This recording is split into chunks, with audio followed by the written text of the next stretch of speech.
All right. Hello, everyone. We are live. It is the Fantasy Life Week 13 Sunday morning live stream. I hope all of you had a great Thanksgiving here in New Hampshire. We had about 6 inches of snow on Thanksgiving, and the ski mountains open up this week. It is a wonderful time of the year, made all the more wonderful by the fact that the fantasy playoffs are just around the corner in only 2 weeks. Just 2 weeks left of the postseason, or until the postseason, really. So, got to be sure we are on point, making the right start sit decisions, all of that. Chris, how was by the way, this is Chris Allen here with me. Chris, how was your Thanksgiving? Oh, it was wonderful. Got to hang out with family for a little bit, veg out on the couch and watch some football throughout the day. But now we got to hop right back into it. It's like we get that quick break, and then now it's Sunday, and we have to help people with their lineup. So ready to dive into it. Yeah, by the way, very much a professional podcaster. And as such, I am telling you to subscribe to the channel and to like the show. Do us a solid, subscribe to the channel and like the show. By the way, speaking of professionalism, Chris, I'm not sure if you are aware, but Matthew Berry, our fearless leader, owner of the company, he went a little off script on Sirius XM this past Wednesday. Yes, he did. And he doubled the plan discount on the Black Friday sale. Real boss level stuff that you can do only if you own the company. If I did that, if I went on Sirius XM and I'm like, hey, by the way, we were planning on 25% off, but we're doing 50% off of Black Friday, I would be called into Elliot, the CEO, his digital office, and I would be given a pretty stern talking to. Matthew Berry does it, and all of us just have to adjust and go with it. And so with that in mind, 50% off, an outrageous 50% off of the Fantasy Life Plus package with the code BF50, as in Black Friday 50. That's right. 50% off of Fantasy Life Plus with the code BF50. And here's everything you get with that.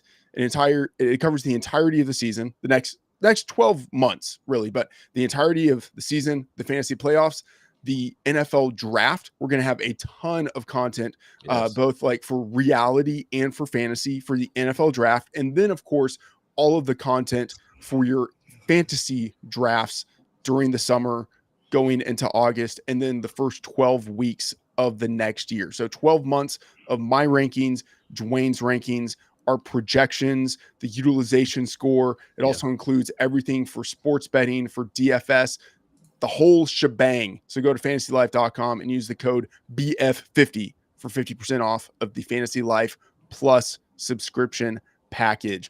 All right, Chris, before we jump into it, by the way, for anyone who is just watching the show for the first time ever, welcome all of you. What we are doing in the proceedings, we're answering as many of your fantasy football questions as we can get to. If we don't get to all of them, check out the free start sit tool that we have on the site, the free rankings that we have on the site. Before we get to the fantasy questions, let's just start by looking at some of the big injuries for the week. Chris, each week, you and Jorge, one of the editors on the site, you guys team up to look at all of the big injuries for the skill position players of the week. So let's kind of start there. Give us the lay of the land. Who are the injured guys that we need to be paying attention to as we approach kickoff? The first, I'll start at the quarterback position. One of the big names to pay attention to for this week is Brock Purdy. Know that he missed last week. Brandon Allen started in place of him. So the 49ers having to travel over to Buffalo. So it's not just the injury, but also the snow that's projected for tonight's game. They do have the Sunday night matchup against the Bills. I think the winds are supposed to be around like 10 miles an hour. Snow was projected like earlier in the day out in the Buffalo area. I don't think it's going to impact the game. You might see something similar to the earlier parts, or like right out of halftime during that Cleveland-Pittsburgh game, where it's kind of dusting about like in the across the field for a little bit. That's my general expectation for tonight. But just given the injury to Purdy, something to monitor throughout the day. So if you've been relying on him for fantasy production, I don't know. Like, I wouldn't say look for other options, but if there is anybody out there at this point, go ahead and take a look at that. Yeah, let's mention Purdy. Let's talk about Purdy quickly just before we move on to the next thing. So as you mentioned, Purdy's a really interesting case because it's not just the injury. I think he's probably going to play, but we don't know for sure. And with him being on the Sunday night game, that means you're in a little bit of a tough spot where you might want to pivot just to be safe in advance. But it's all dependent on your risk tolerance, the matchup, etc. I do think it's likely that he plays, but then you also mentioned there's the travel. the tough matchup. You have the Bills coming off of the bye as well, and then the weather, which like 10 miles per hour isn't killer, but that is, at least for like the betting market, that is like the threshold where the total tends to be impacted. Yep. So it is something to pay attention to, and then the snow as well. So Yep. I think a tough decision that all Purdy managers have ahead of them. If there's someone else on the waivers that they can look at and be like, you know what, he isn't as high in the rankings, but I feel much more certain about the probability of him playing and having like a decent performance, whereas there's much more volatility, like the range of outcomes with Purdy. So something to keep in mind. That's exactly it. Yeah. And I would say a similar conversation. And I know folks will probably be asking about Gus Edwards. So with J.K. Dobbins out, placed on IR yesterday, if it was either yesterday or Friday. But either way, Gus Edwards now to take on like a larger share of the backfield. So trying to figure out what the split is going to be between him, Kamani Vidal, Hassan Haskins, who's worked in for like a few touches here and there, especially in short yardage situations. That's another situation where I will assume we're going to get a bunch of questions about the Chargers backfield as they gear up for their game later today, and then also for the near future. I mean, as folks are, like you said earlier, Freedman, at the open in the show, with the playoffs right around the corner, a guy like Gus Edwards is probably going to be somebody people are going to be looking to see how much value they can get out of him in today's matchup is going to be one of the key indicators as to whether or what type of workload we can expect for Gus Edwards with J.K. Dobbins out. Yeah, absolutely. I think it's going to be pretty much Edwards, not like full on assuming the J.K. Dobbins role, but like pretty close to it, like him getting just like a little bit more of what he was getting before. So I would say like in the 12 to 15 touch vicinity is where I would expect Edwards to settle in, but far from a certainty. And as you say, like what we see now is important, not just for this week, but for what it could mean for the fantasy playoffs. Exactly. And the last one that I'm really concerned about is DK Metcalf. I know between DK Metcalf and Devonta Smith, like those are probably the two main wide receivers of note with some injury considerations before kickoff today. DK Metcalf didn't make it to practice. I think it was Wednesday and Thursday. Got in a full practice on Friday. So it's kind of one of those, not seeing him practice at all, and then he hops to a full practice. Don't really know what to expect, especially with him kind of lagging behind Jackson Smith and Jigba in terms of targets, air yards, and all of that. Like since returning from his, was it the PCL, if I'm remembering correctly, injury, sustained like 3 or 4 weeks ago. So between him and Devonta Smith, I mean, especially for folks rostering AJ Brown, we know how large of a workload the Eagles passing game can shift towards AJ Brown with Devonta Smith not in the lineup. So if Smith is going to be out there, I think he's more of a game time decision than anything else. I mean, Metcalf, Devonta Smith, I mean, those are the guys that if you can get some sort of read, pay attention to social media, see what some of the beat reporters are saying as we get closer and closer to kickoff. But those are the two wide receivers I'm most concerned about for today. Yeah, I have much less concern for Metcalf in that, like, as you mentioned, didn't practice on Wednesday and Thursday, but practiced fully on Friday and then wasn't listed at all in terms of status, like didn't have a questionable tag or anything like that. So, and it makes me think of like the Seahawks are one of those teams, even like going back with the previous coaching staff, where they would early in the week have a number of DNPs. And then by the end of the week, those guys wouldn't even be listed as questionable. So I feel like it's maybe a continuation of that with DK Metcalf. But the Devonta Smith one, that really catches my eye because it is in the afternoon slate. And so you do have to make some decisions, or at least have a backup wide receiver in mind if Devonta Smith can't go. And I'm a little bit skeptical that he does play. DNP on Wednesday, limited practice on Thursday and Friday, still listed as questionable. It is a big matchup. And so that would be some incentive for why they would want him on the field. But even if he is on the field, I don't think he's going to be healthy, like fully healthy. And so he could be a little bit more of a decoy than anything else. So yeah, I'm much more skeptical on Devonta Smith, and honestly, like I'm leaning towards him not playing in this game. So that's the way I'm projecting it right now. All right, let's start to get into some of the questions here. The first one, Gus Edwards, talked about him a little bit earlier. Jaylen Warren or Amari Cooper, half PPR. So Gus Edwards, I think he gets the role that we have seen him with the past few weeks with just a little bit extra on top of that. Jaylen Warren, we have a very strong sense of who he is, the role that he has within the Steelers offense, like one of the best change of pace and number 2 running backs in the league. And then Amari Cooper, coming off of Thursday night football, so extra rest. Sorry, actually, no. I'm still thinking as if he's on the Browns, but coming off of the bye, so extra rest. No Dalton Kincaid, and still uncertainty as to whether we see Keon Coleman in this game as well. So it could be a little bit of an expanded workload for Amari Cooper going against going against the 49ers defense that is still missing some key players. And so what are your thoughts in terms of how we look at Edwards, Jaylen Warren, and Amari Cooper? I'll just look at the matchups for each of them. So with Jaylen Warren going up against Cincinnati, we have seen them beat by not just your interior rushers, but also the guys that have involvement in the passing game, whether it's been Justice Hill, like from Baltimore, so on and so forth. And over the last couple of weeks, Warren's been averaging 4 targets. If you do have the tier 2 subscription over on FantasyLife, you'll be able to use the utilization report, the tools we have there, the game logs that are available for you to kind of look at their usage from a historical perspective. And things have been ticking up just slightly for Jaylen Warren. Week 12 did get 1 carry from inside the 5.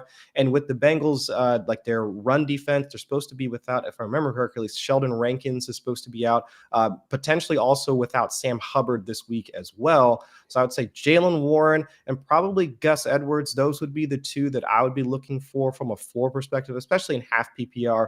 Whereas with Amari Cooper, we have seen potentially some misfires between him and Josh Allen. Don't know what the workload is going to be like shaken out between him, Shakir, maybe even getting Keon Coleman back for this game as well. So I think looking at how like the volume would condense around Edwards and Warren, those 2 guys would be the ones I would look at. Whereas Amari Cooper seems more of like a potential ceiling play as compared to the other 2.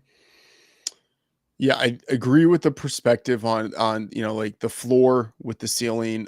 Cooper, I think maybe has a ceiling, but what scares me a little bit with Cooper is that he still hasn't really been a full part of that Bills offense, and maybe we see him have a bigger role now that he's healthier, now that he's coming out of the bye. You would imagine that the team is able to kind of think a little bit more about the optimal ways to use him, especially with no Dalton Kincaid. You can see how he gets more work. At the same time, that said, it is a situation where the Bills are favored by 6. They might not need to pass the ball all that much. Yeah. And with the weather, maybe they pass the ball even a little bit less.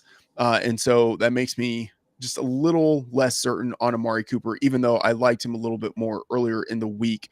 I would probably go with Gus Edwards. And I would say like between Edwards and Warren, I feel like Warren probably has like, if you're to say which of these guys is likelier to have 100-yard game, I think it's probably Warren because he's like the better player. If you say which of these guys is likelier to score 2 touchdowns, I feel like it's probably Gus Edwards. Yep. I think I'd probably go with Gus, but it is close between Edwards and Warren. And what I would say with that Bills game, I think is just going to be such a fun viewing experience. And like would be, if you had to pick like out of the games that you would want to go to during the season, like that might end up being like one of the top 5 games just because of like the teams that are playing each other and like the weather situation, like the location. Like Buffalo feels like it would be a really fun place to watch a game. And Chris, by the way, of course, I'm about to pay the bills here.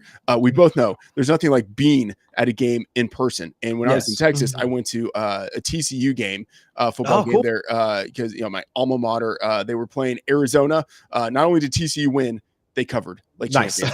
So game time, if I were going to the Buffalo Bills game time would be the way I would do it. It's my go-to for finding amazing tickets, not just for sports, but for concerts and shows as well. And I was scrolling through the app the other day. I came across this new feature called Game Time Picks. It helps you like curate your experience by showing you the best deals on great seats. And then Game Time makes it just really easy for people. It's like just the no-brainer. Like, I hate scrolling through apps trying to find stuff, and it's really easy with Game Time.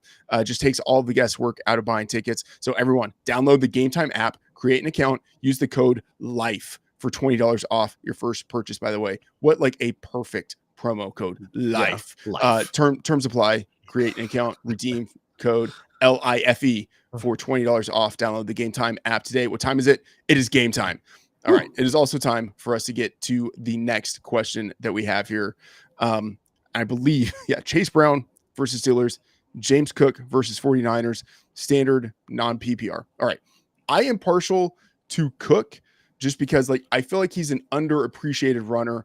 I like that he's at home, favored, coming off of the bye. The thing is, Josh Allen is always a decent bet to steal his touchdowns. Although James Cook has been getting more usage around the goal line recently. You have Chase Brown, tough matchup going against the Steelers. But Chase Brown getting all of the work there in a really great Bengals offense now that Zach Moss is on IR. How are you looking at those two?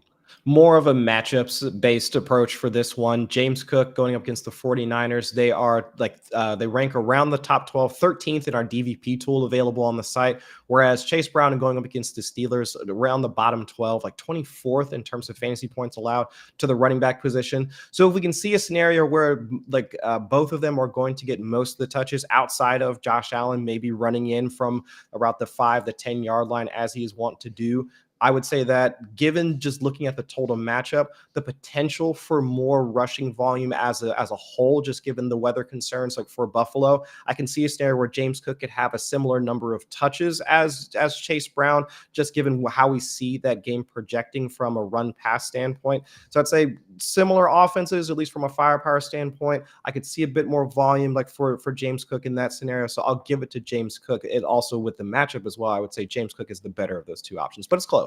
Yeah, like I go with Chase Brown, but I want to go with James Cook. Like I think Brown probably has the better chance of scoring touchdowns given Josh Allen's role at the goal line. And like Brown is the dude in that backfield now. Yeah. And that's just given like how great that offense is. And then like the diminished weather concerns relative to what we have in Buffalo, I would go with Chase Brown, but it's not like a slam dunk. All right. The next question that we have here, PPR start 3, Derrick Henry, Breece Hall, Hubbard, Chase Brown. All right. A lot of Chase Brown questions. Yeah. I mean, I'm going with Chase Brown, going with Breece, going with Derrick Henry. Chuba has been like an underappreciated producer relative to where you draft him. You drafted him earlier in the year, but at this point, I still don't really want all that much of him. He's in an offense that I think isn't really all that good, even though it is improving, still not that good. And you have all of these other guys, Chase Brown getting the full workload, Derrick Henry, the full workload, like a near lock every week to score a touchdown. And then Breece Hall coming off of the bye at home, playing against a Seahawks team that is traveling across country, playing in an early game, and is coming off of tough back-to-back must-win divisional games. Like, I think that Jets offense is not nearly what we would have wanted it to be, but if there is a Breece Hall game, even though Hall was listed on the injury report earlier this week, I think he's going to get close to the full workload. I would go with Hall over Hubbard. So those are my 3: Brown, Henry, Hall. Yes, I agree. And also just looking at how much of the workload each of those 3 or at least all 4 of them have, Hubbard kind of sticks out as the guy that we can at least see a scenario where the RB2 on Hubbard's team can wind up sneaking in for just a few more touches. We don't know when it's going to happen, but there is going to be a game in the near future where Jonathan Brooks pops up for let's say somewhere between 5 and 10 carries, a couple of targets here and there, and it's going to happen at some point. Yeah. And even just looking at this game, I mean, it's going to be their divisional. I think it's their divisional rematch. Or no, they still have. It's their first game against the Bucks. Now the Bucks right now they are ranked inside the top 10 in fantasy points allowed to running backs. Again, that's a DVP tool available on the site. So I could see this being one of those back and forth types of matchups where we could see Hubbard get into the box just as much as we could project Derrick Henry to score a touchdown, Breece Hall and Chase Brown.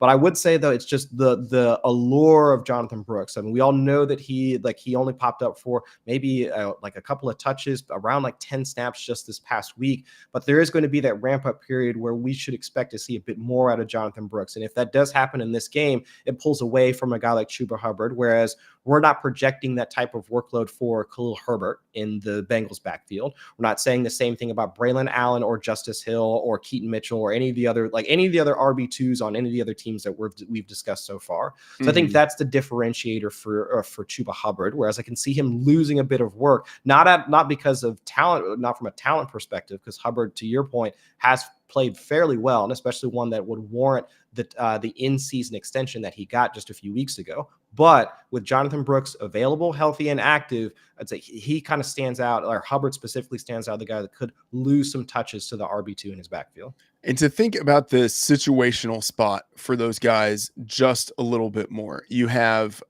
Chase Brown at home favored coming off of the bye. You have Derrick Henry at home favored. You have Breece Hall at home coming off of the bye in a pick-em. And then you look at Hubbard, 6-point underdog, right? Yeah. Like it just in terms of like which group has the higher floor. It's like these three, and then Hubbard has the lower floor. So I would be going with those three guys. Situational spot helps. All right. Hey guys. Hey Tom. Hey Tom. Shout out Tom. I feel like Tom is in the show every week asking questions. We definitely appreciate it, Tom. All right. Hey guys, Ertz or Pitts half PPR, also McConkey or Devontae Adams half PPR. All right, let's start with those tight ends. Ertz versus Pitts. Pitts coming off of the bye. Ertz in that offense with the Commanders that is doing the Cliff Kingsbury thing of slowly but surely just kind of tailing off as the season progresses. And so even though Ertz is on the field a lot, running routes, you just always kind of have the question of how sustainable is this? And is this the week that it all falls apart? Kyle Pitts versus Zach Ertz. Where are you going with that? I'm going Ertz just because I can project a scenario where Ertz winds up having the higher target share, and especially in the areas of the field where it matters. Jaden Daniels has looked to Zach Ertz once they do get into the red zone. And with the concerns to the Commanders' backfield, they're going to be without Austin Eckler. I believe he was placed on IR. Brian Robinson also, I would say, limited at best coming into this game. He should be active for week 13. So it's just like the passing game has really just been Terry McLaurin, Zach Ertz, and not too many other people other than Noah Brown popping in for that Hail Mary and a few other catches here and there. So if there is going to be that level of reliance between Jane Daniels and Zach Ertz, I'll lean on that. Whereas for Kirk Cousins, I mean, I know Darnell Mooney has had the Achilles, hamstring, calf, whatever's going on with the lower body injury. Drake London's still available, and of course, we want to see more touches go in the way of Bijan Robinson. So I think Ertz would be my lean out of those two, just given how up and down Pitts' season has been with Kirk Cousins. Oh man, if we can pull up the tight end rankings so that people can look at it, we have it broken out by tiers. And so, your tier 1 guys, the clear guys, everyone knows. Tier 2, some of those guys that have broken out this season. And then at the top of tier 3, you have Zach Ertz, Hunter Henry, and Kyle Pitts. All three of those guys have the consensus ranking of 13.4. So like Ertz and Pitts are literally tied with each other in our consensus rankings. And I have Pitts 15, Zach Ertz 16. Like I'm basically saying flip a coin between these two guys. And so I think it's a little bit of dealer's choice. Just know that whatever you choose, it's going to be wrong. Right. But with that said, I lean the slightest towards Kyle Pitts. And I think, actually, let me reframe this. I prefer Pitts because I almost always try to lean a little bit more towards upside. and I still think that Pitts has a little bit higher upside. But if you are in a matchup where you are looking for floor, then I would lean a little bit more towards Zach Ertz in this spot. So maybe that is the way that I would be approaching it. Pitts for ceiling, Ertz for floor, but I really think it is as close to a coin flip as you can get between those two. And then the next question, McConkey or Devontae Adams. So you have Adams coming off of the bye at home, going against the Seahawks secondary. McConkey, the Chargers on the road playing the Falcons. I don't have much respect for the Falcons defense.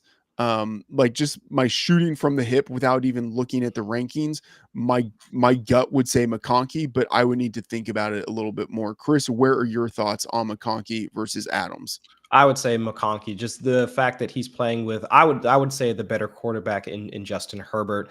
And then especially after the primetime game last week, where it was a little bit of shaken confidence for one Quentin Johnston, could see a few more targets funneled his way. But also, I wouldn't say not just the confidence thing, but also Will Dissly popping up with a groin injury earlier in this week. So there are some concerns about the Chargers, the health of the Chargers passing game as a whole. So if we already know McConkey has been the team's wide receiver one throughout the better part of this season, and also playing with, I would say, is the better quarterback, McConkey would be the one out of those two. But again, we know that the Aaron Rodgers to Devontae Adams connection has been fairly strong for a number of years. I completely understand that. But I'd say for this week, even with the rest for the Jets, I would still go with McConkey. Yeah. I'm going with McConkey. I have him at number 17 in my rankings. And of course, I have Adams at number 18. It's just, of course, it works out that way. But people know the right questions to ask where it's these guys are just like right next to each other. Yeah. It always feels every question is like one guy is right next to the other in the race. Yeah. But just in terms of like the vibes and like, I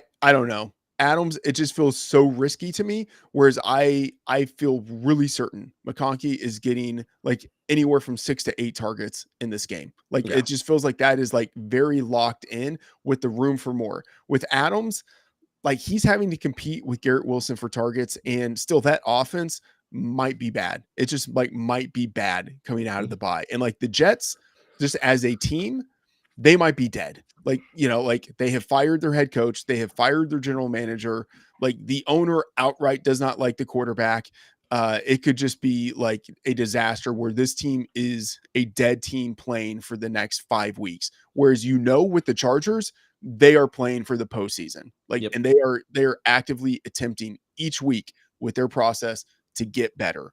And I think that includes like Lad McConkey as a rookie getting incrementally better each week as the season progresses. I would prefer McConkey. All right. Next question here from Jeremy Brunk. What's up, Jeremy? Morning. Boy. Help me pick 2 PPR. Debo, Hawkinson, Taysom, or the aforementioned Quentin Johnston.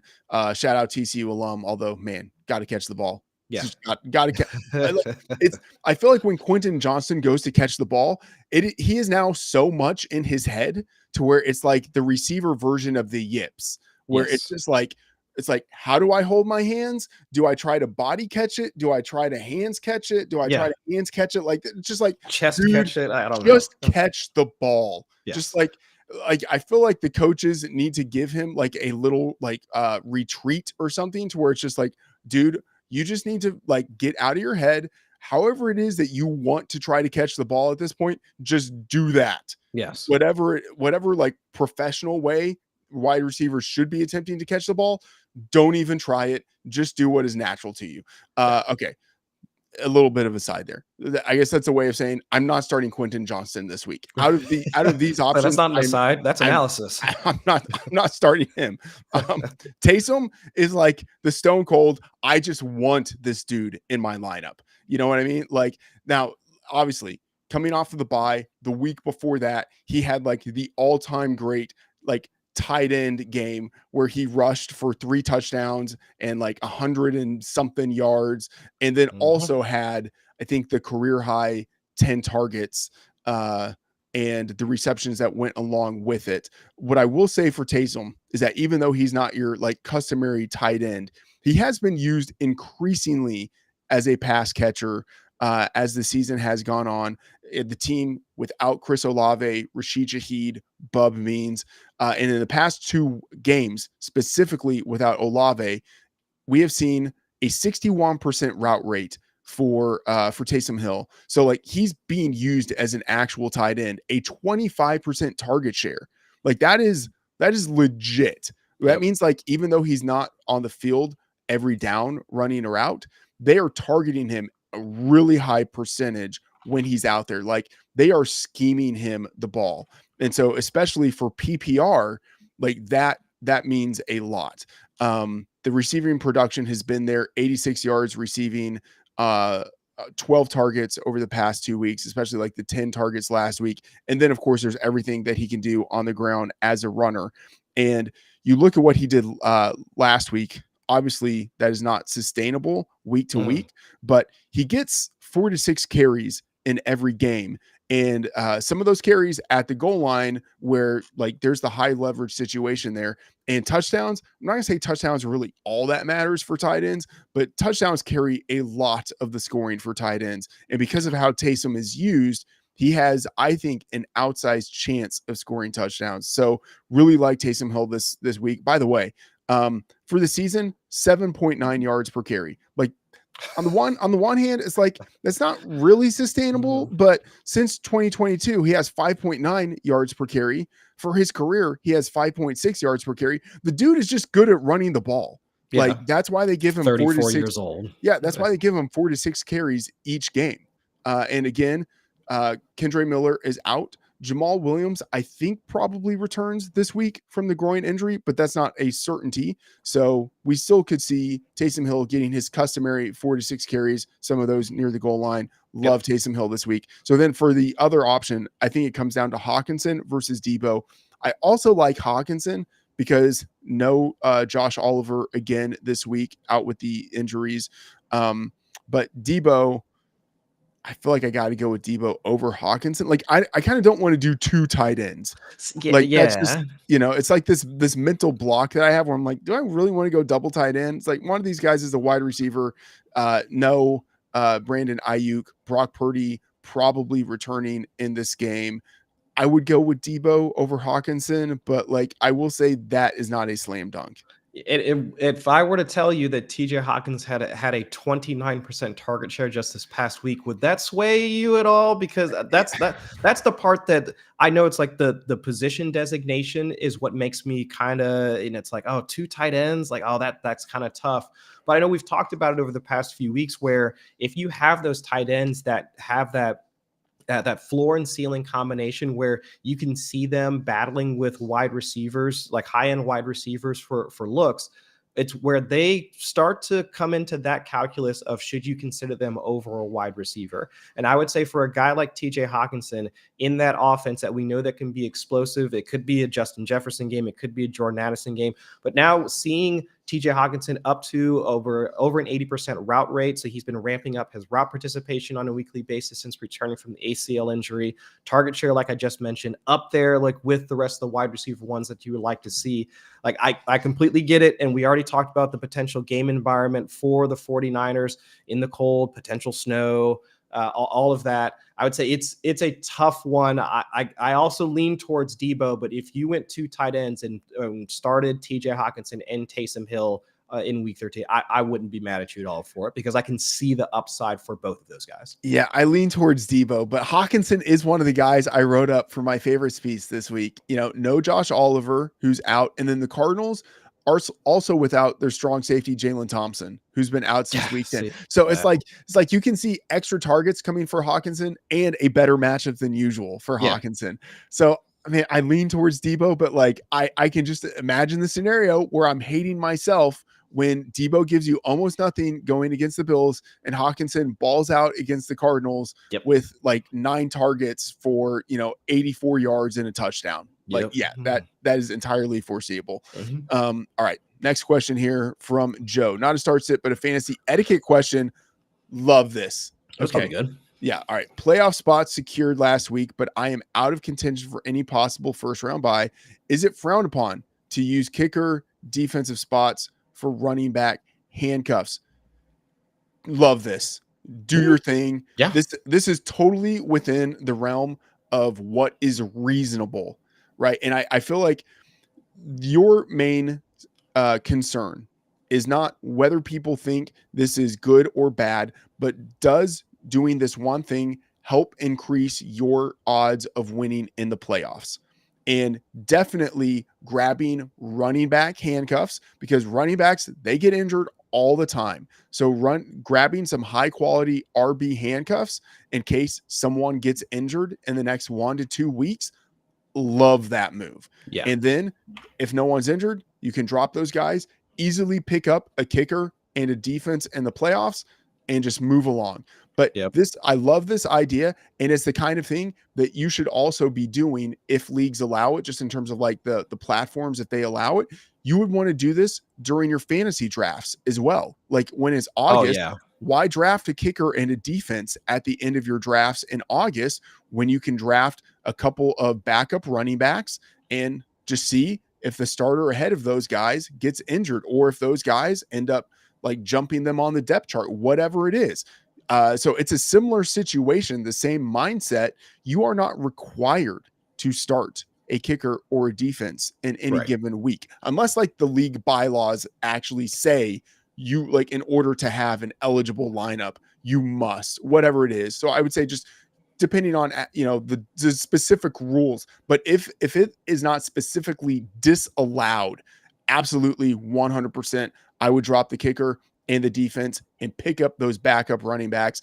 I love where your head is at on this. Exactly. And folks should have already been doing something similar to this already, with as many teams that are going on bye in week 14, trying to plan ahead and making sure that your roster is set even for the short term, i.e. week 14, looking towards the playoffs. That is a really savvy move, and making sure that you're prepared for the stretch run. So I agree with that 100%. Yeah, Joe, love that question. If anyone else has a similar type of question, not just starts it, we love answering those. I mean, it's great. We love talking about players, looking at matchups. But if you have any of those questions in terms of like, hey, here's a strategy that I'm thinking about doing, or whatever it is, looking ahead to the playoffs, thinking about stuff, whatever, love it. Questions like that, always more than welcome.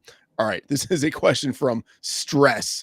Man, I feel you. I feel you. I got to pick 2 of 3 in full point PPR. Rachaad White, Najee Harris, James Conner. All right, just without really thinking like at my rankings, looking at them, just shooting from the hip, I'm going with Harris and Conner because like I just like them as players. And then Rachaad White having to split work with Bucky Irving, like White might not really even be the best running back on his team, and he's losing usage on a consistent basis to the guy who might be better. Like Najee Harris might not be the best running back on his team, but at least we know he's going to get the usage. And then similar with James Conner, we know what his built-in role is. So I would go with Harris and Conner, just shooting from the hip without looking at the rankings, but I'm going to kick it to Chris, and then I'm going to look at my rankings.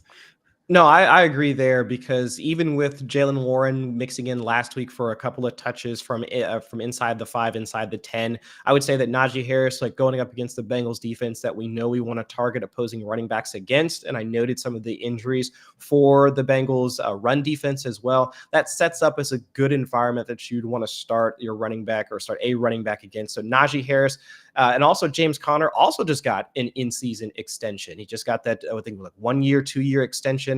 Also, like playing like fairly well with the Cardinals. I think my only concern for Conner is just the Cardinals offense as a whole, where we've seen these up and down games for Kyler Murray, not being able to connect with Marvin Harrison Jr. down the field, so on and so forth. So I'd say, but all that to say that James Conner's lock on the Arizona backfield is one that I think you should want to continue to use him as you have so far throughout the season, where we haven't had too much of a concern about Trey Benson mixing in. Amari DiMercado has mixed in from some passing down work here and there throughout the season, but again, not enough to really pull away usage that would be relevant for fantasy purposes. Whereas we've seen just this past week, Bucky Irving not only out rushing him, but also like out targeting him, and also seeing Sean Tucker mix in as a runner as well. So I'd say fewer concerns with the Steelers backfield and the Cardinals backfield. Whereas with the Bucks, we could see a case where Bucky Irving supplants Rachaad White as the RB1, and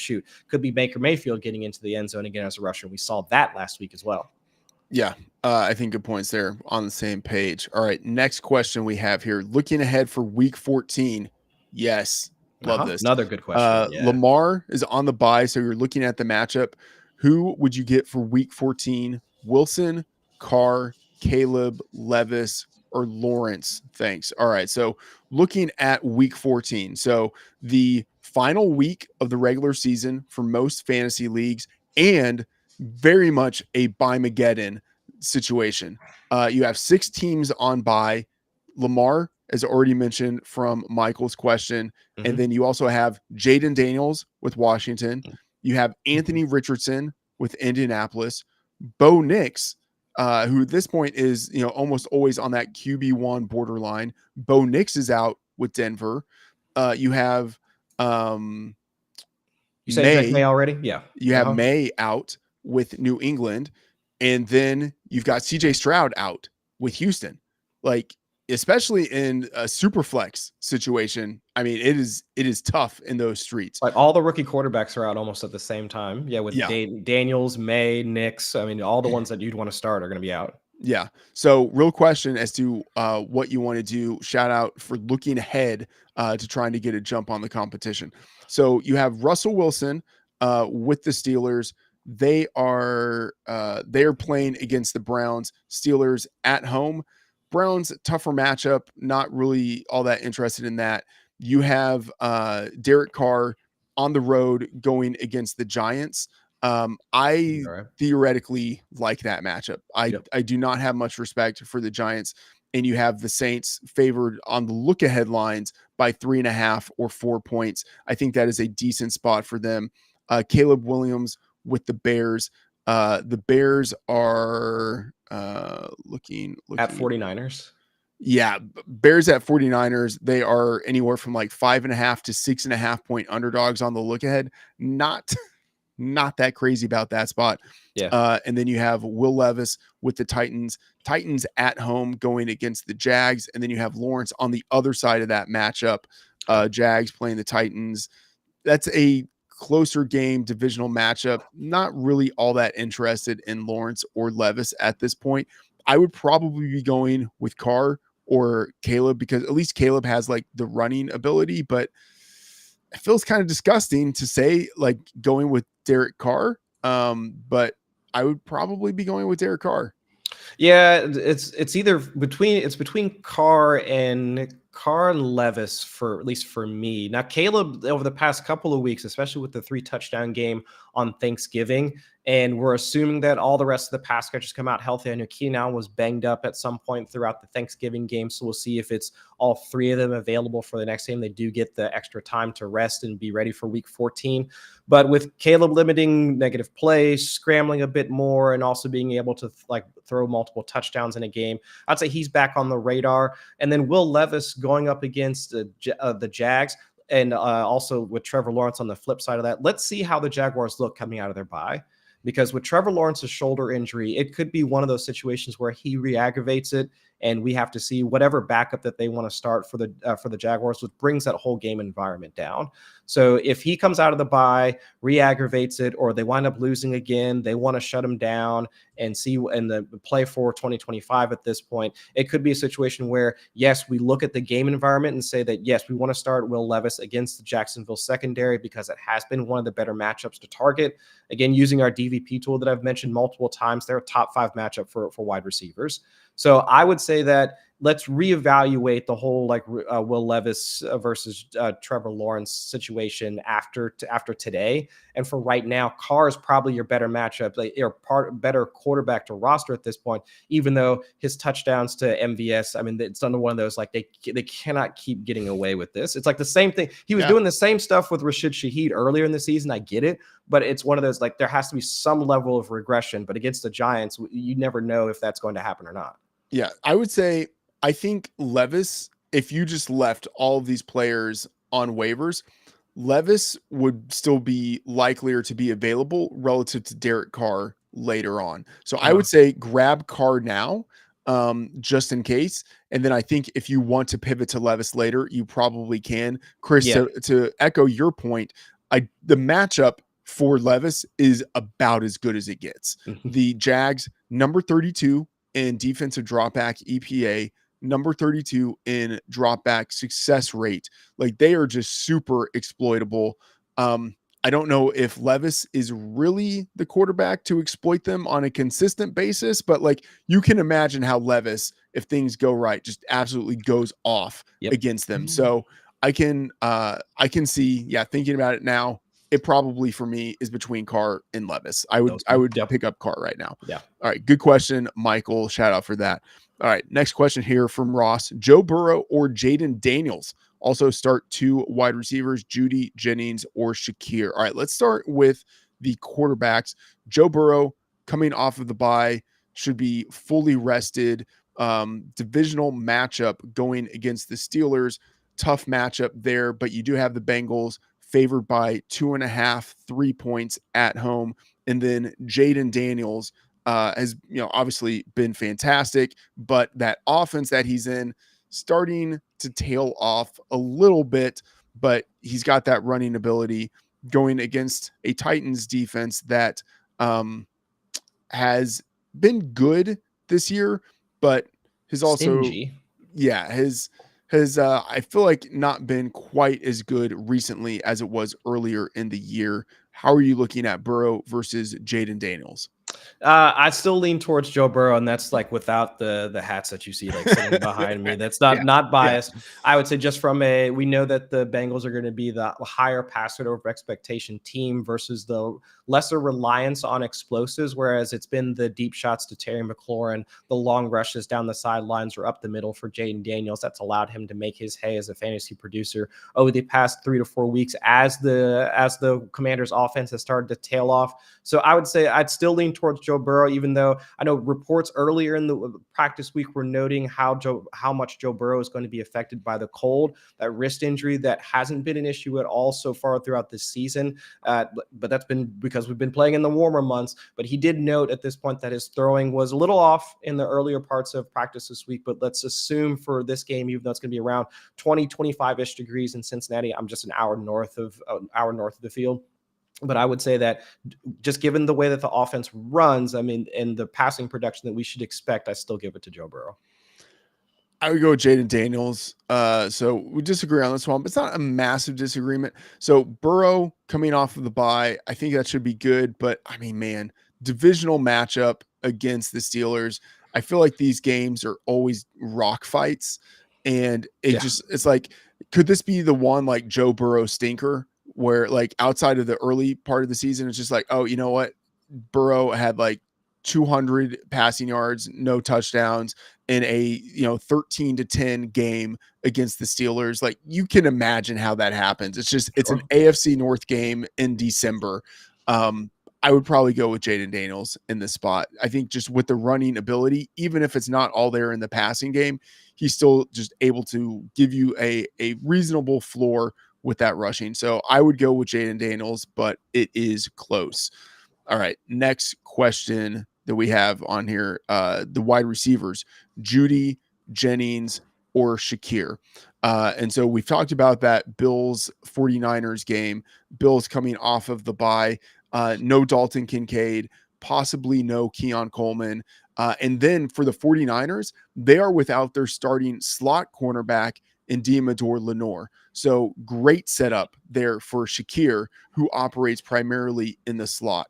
And then you have Jerry Jeudy playing in the hashtag revenge game, I believe on Monday Night Football, going against the Broncos. I like Jeudy more than I probably should in this spot. We have seen him now in his 4 games without Amari Cooper since he was traded, and 4 games with Jameis Winston. Jeudy has 36 targets in that span for 379 yards and a touchdown receiving. The matchup is tough. The Broncos number 1 in defensive dropback EPA, playing at elevation in Denver in the cold against, number one cornerback Pat Surtain, one of the best shutdown defenders in the league. But the Broncos could be without number two cornerback Riley Moss. They could also be without Cedric Tillman, who's dealing with a concussion. Let me see.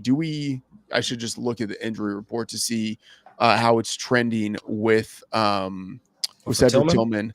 Yeah, Tillman out with, yeah, exactly. So, a good setup for Jerry Jeudy going against, even though it's a tough defense, a defense that is without one of its starting perimeter cornerbacks in a stadium that he knows, and he could have even more targets coming his way without Cedric Tillman. So my shooting from the hip instinct is Shakir and Jeudy.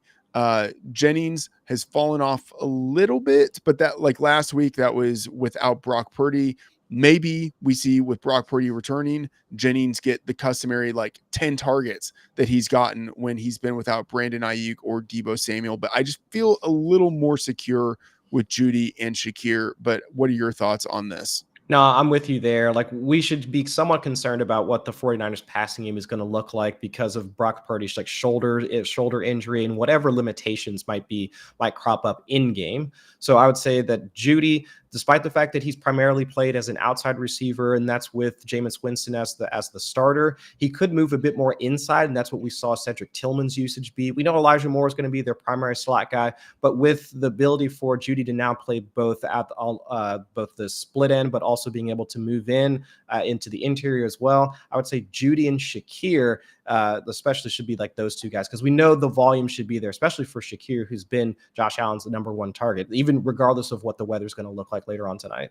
Yeah, and I would say, given that there is still the possibility of you mentioned the Brock Purdy shoulder injury, Purdy probably plays, but he might be a little bit limited. Whatever it is, it just feels like there's more uncertainty with Jauan Jennings. If I knew for sure that Purdy was totally healthy and Jauan Jennings would be getting the workload previously that we saw him get from Purdy without either Deebo or Ayuk, which is double-digit targets, then I would be much more onto Jauan Jennings. But right now, just a little bit more hands-off because of the uncertainty and the fact that is the Sunday night game. Agree. All right. Next question here. Half PPR need one wide receiver and one flex. Drake London, Darnell Mooney, Calvin Ridley. I just think Falcons wide receivers. I see all those guys. Past and present Falcons wide receivers. Or Ramondre Stevenson. Thank you. All right. So let's look at the wide receivers first. London, Mooney, Ridley.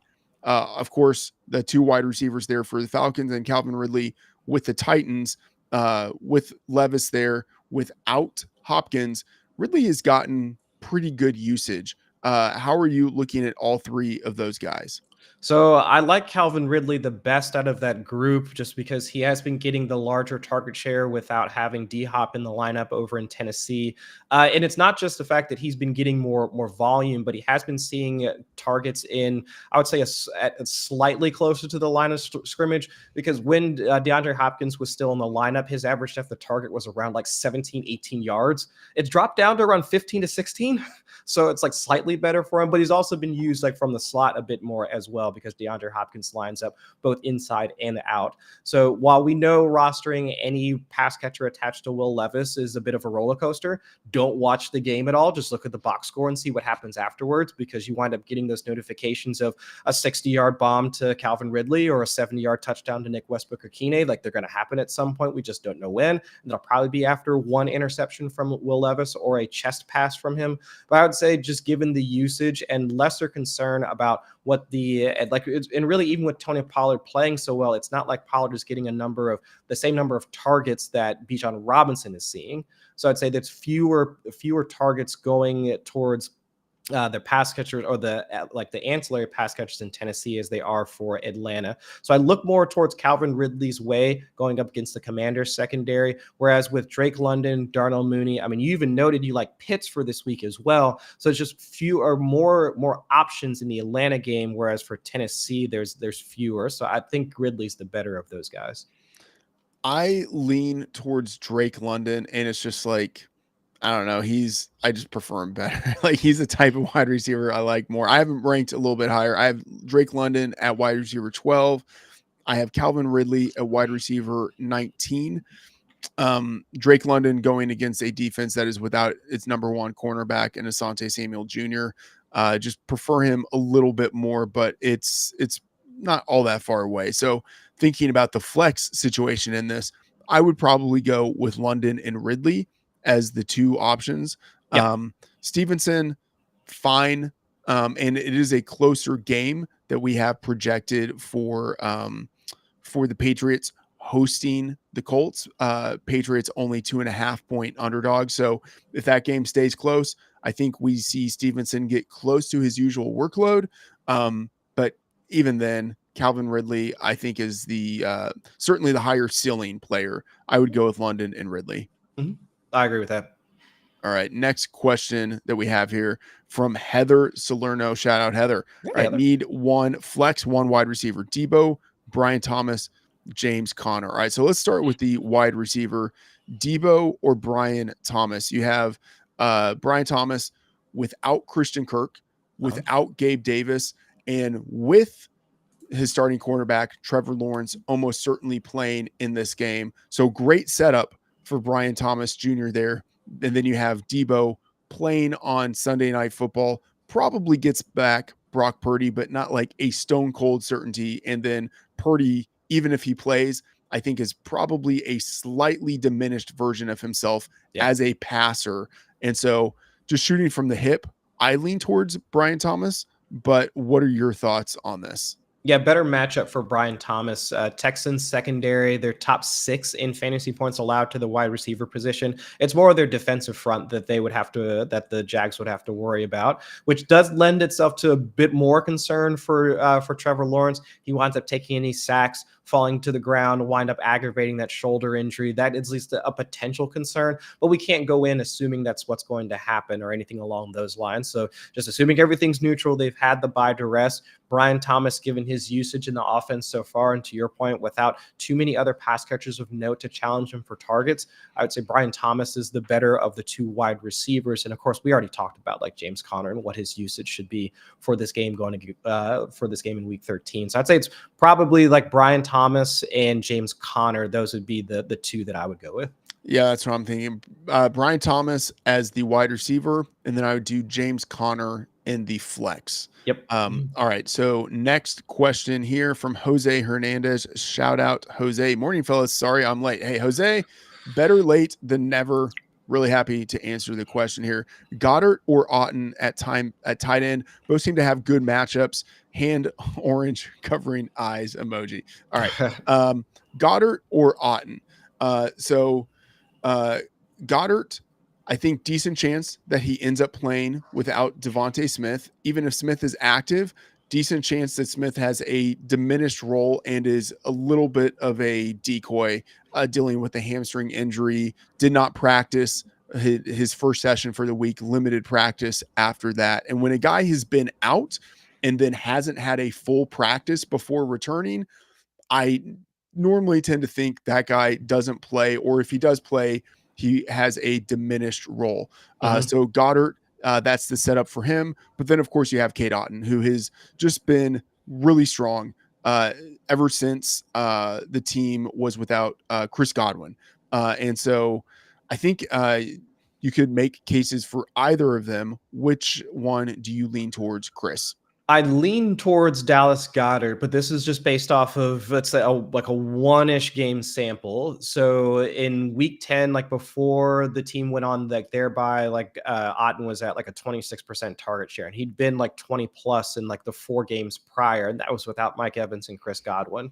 They come out of the bye. Mike Evans is there, and then now like his target share drops down to 10% in Week 12, and that was with like Bucky Irving getting targets, Rashad White, like pretty much all the other pass catchers getting involved. Otton gets less, and you just noted with the potential of not having Devonta Smith out there on the field, we did see Dallas Goedert's target share go up. So it's in one of those situations where I can see another scenario where especially with Mike Evans starting to ramp up a bit more in his workload, around a 60% route rate just this past week for Mike Evans coming off the hamstring injury.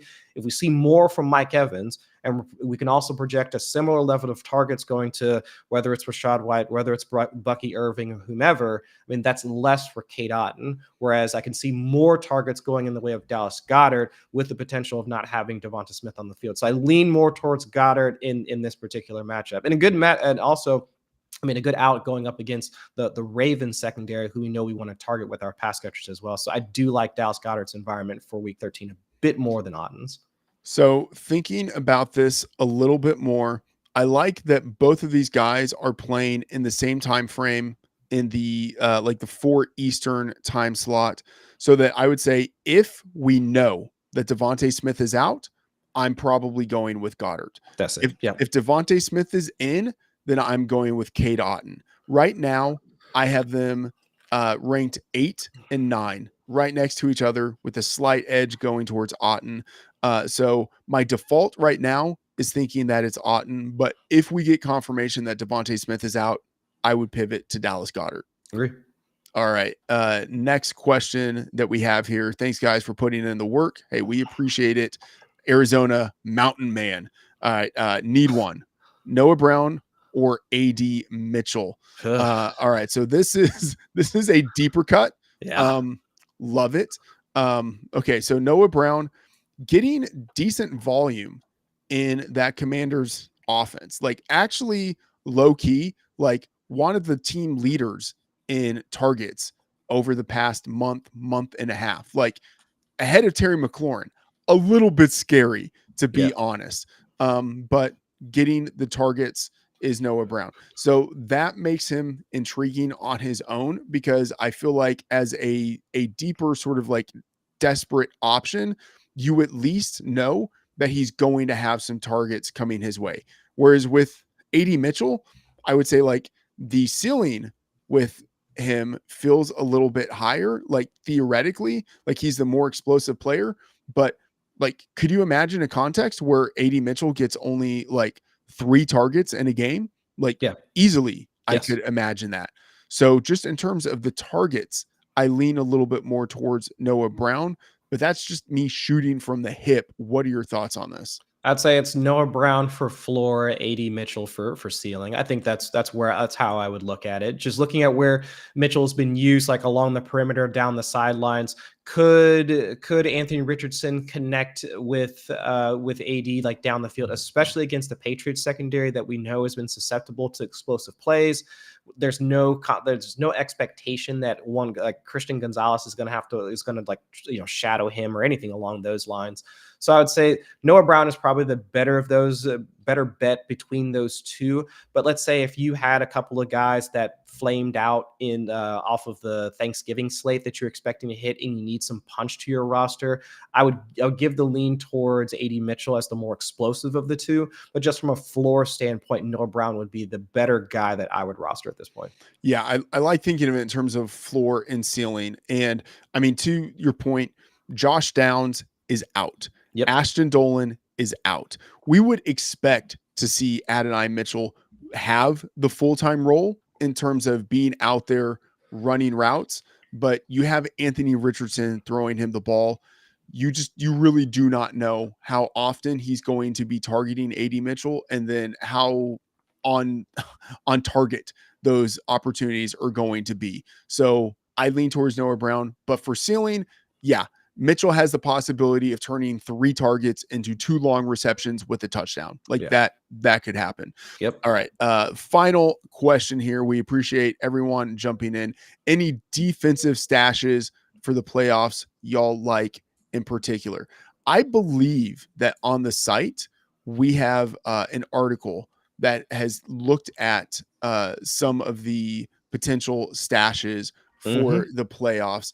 But Chris, while I am looking for that article on the site, is there anything that stands out to you looking ahead to the schedule for weeks 15 to 17? I mean, the Titans defense, that one kind of sticks out. I would just mentioned earlier that, I mean, they've got Jacksonville a couple of times. And so depending on Trevor Lawrence's health and if they want to try and shut it down, That could be a potential, like some good offenses that they're going to have to go up against. Cincinnati, like while a good offense, could be one of those where like they do mix in for multiple sacks. We know their offensive line like hasn't been great and suffered some injuries, so we potential for sacks, maybe an interception, hopefully not. But then also facing against the Colts in week 16, another one of those where they limit what Anthony Richardson can do as a runner. And we do know he's scattershot as a passer. The Titans do stick out like over the next like 4-ish weeks or so as a good defense that you would want to pick up and start over the next like 4 weeks. So that's one that just instantly stuck out to me as going up against some like fairly, I'd say, either weak offenses or offensive lines where they can rack up sacks and at least generate the potential for turnovers. Yeah, I think you nailed it. I don't really have much to add. What is really enticing about the Titans are the matchups with Jacksonville specifically in week 17 and Indianapolis before that in week 16. So and then of course Tampa's another one that also sticks out. Raiders, Chargers, which is not that great. Dallas in week 5 or week 16. If you're still also going in week 17, they have their divisional rematch against the Panthers in week 17. So the Bucks also stick out as a good defense to have. Yeah, I like that one. Yeah, going against at home, you're at home hosting the Panthers in week 17. Yep. Love that. On the road in Dallas, that will be Cooper Rush. So I would say like you're effectively playing like two backup caliber type of quarterbacks in those games in week 15 on the road playing the Chargers. Don't love that, but at least at the same time, you're playing against a team that still tends to lean a little bit more into the run than the pass, which I think is good for the defense. So yeah, I would say Buccaneers and Titans feel like kind of I wouldn't say like under the radar stashes, but like these aren't teams that you are routinely seeing ranked in like the top 6. But I can see how both of those could end up really producing in the fantasy playoffs. Shout out Hoosier Devos. Love that question. All right. Thank you to everyone who has been with us for this live stream. It's a real pleasure to get to answer your questions each Sunday, especially, I mean, obviously we love answering the start sit questions. If we don't get to all of them, please go to the site, look at the rankings, look at the start sit tool that we have there, check out all the content we have. We love answering those questions, but it's also really fun to think about kind of the bigger picture questions of like the fantasy etiquette question or like some of the strategy questions, the looking ahead questions.